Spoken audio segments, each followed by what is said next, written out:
गंगू ने गैंगस्टर के सामने अपनी साड़ी उतारी। उसके जिस्म पर एक लंबा गहरा घाव था जो उसके साथ हुए जुल्म की निशानी थी। रहीम अचानक चौंक गया। उससे गंगू की हिम्मत पर हैरानी हुई। गैंगस्टर की दुनिया में औरतों को मारना बहुत बड़ा गुनाह था, इसलिए लाला रहीम ने मुआवजे की पेशकश की, लेकिन गंगू ने ठुकरा दिया। वो चाहती थी सिर्फ एक चीज, उसकी राखी। रहीम ने इसे एक भाई बहन के रिश्ते की तरह कबूल कर लिया और वादा किया, अगर कोई तुझे हाथ भी लगाएगा तो मैं खुद उसे सजा दूंगा। अब गंगूबाई के पास मुंबई का सबसे बड़ा सहारा था, लेकिन गंगू ने अभी तक किसी को नहीं बताया था। वो बस सही मौके का इंतजार कर रही थी। और फिर रजिया की गंदी नजरें एक बार फिर गंगू पर पड़ी। वही आदमी वापस आ गया था, लेकिन इस बार उसने पहले से 4 गुना ज्यादा पैसे दिए, सिर्फ गंगू के लिए। गंगू की सहेलियां उसे बचाने के लिए सामने आईं, लेकिन रजिया खुश थी। उसने जानबूझकर रेडियो की आवाज तेज कर दी। तभी बाहर से गाड़ियों की गड़गड़ाहट सुनाई दी। लाला रहीम अपने पूरे गैंग के साथ आ चुका था। दरवाजा टूटा। रहीम के लोग उस आदमी को खींचकर बाहर ले आए। अब वो इतनी बुरी तरह पिट चुका था कि खड़ा भी नहीं हो पा रहा था। रहीम ने गंगू की तरफ देखा, फिर सिर्फ एक इशारा किया, तेरा बदला तेरे हाथ। गंगू ने बिना एक पल गंवाए उस आदमी की गर्दन पकड़ ली। गंगू अब सच में रानी बन चुकी थी। उसकी हिम्मत और चालाकी देखकर कोठे की मालकिन बुरी तरह डर गई। वो पूरी रात डर के मारे सो भी नहीं पाई और सुबह होते ही डर से उसकी मौत हो गई। उसके हाथ में अब भी पैसों की गड्डी थी, लेकिन अब पूरे रेड लाइट एरिया की बॉस गंगूबाई थी। अब गंगू सिर्फ 27 साल की थी, लेकिन उसका नाम पूरे मुंबई में गूंजने लगा। सब लड़कियों ने उसे अपनी नेता मान लिया। गली का सबसे बड़ा डॉन रहीम भाई भी उसे अपनी बहन मानने लगा। यहाँ तक कि पुलिस भी अब गंगू की इज्जत करने लगी थी। लेकिन गंगूबाई को सिर्फ एक बॉस बनकर नहीं रहना था, वो अपने जैसी हजारों लड़कियों की जिंदगी बदलना चाहती थी। अब गंगू का नाम पूरे शहर में गूंजने लगा। अखबारों में उसकी कहानियां छपने लगी। लोग उसे भगवान का दूत कहने लगे। लेकिन यह सब देखकर लाला चिया नाम का सबसे बड़ा नेता डर गया। उसने अपने आदमियों को भेजा गंगू को जबरदस्ती बुलाने के लिए, लेकिन गंगू कोई आसान शिकार नहीं थी। उसने उन गुंडों को सीधे बाहर फेंक दिया। अब लाला चिया गुस्से से पागल हो गया।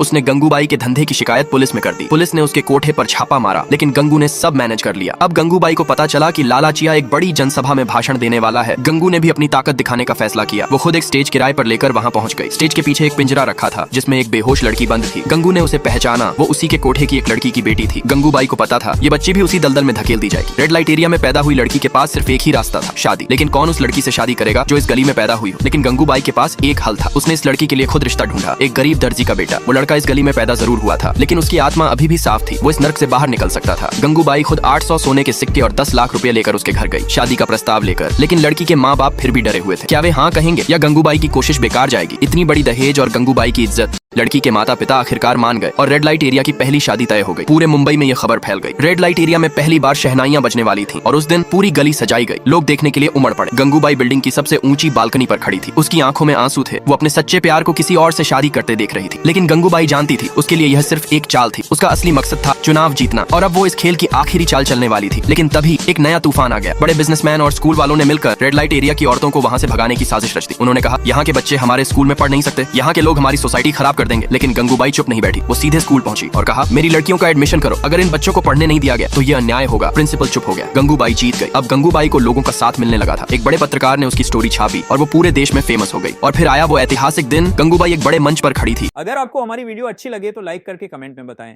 और अगले पार्ट के लिए चैनल पे नए हो तो सब्सक्राइब करके बेल आइकन ऑन करें, जिससे हमारी वीडियो की नोटिफिकेशन आपको मिल जाएगी।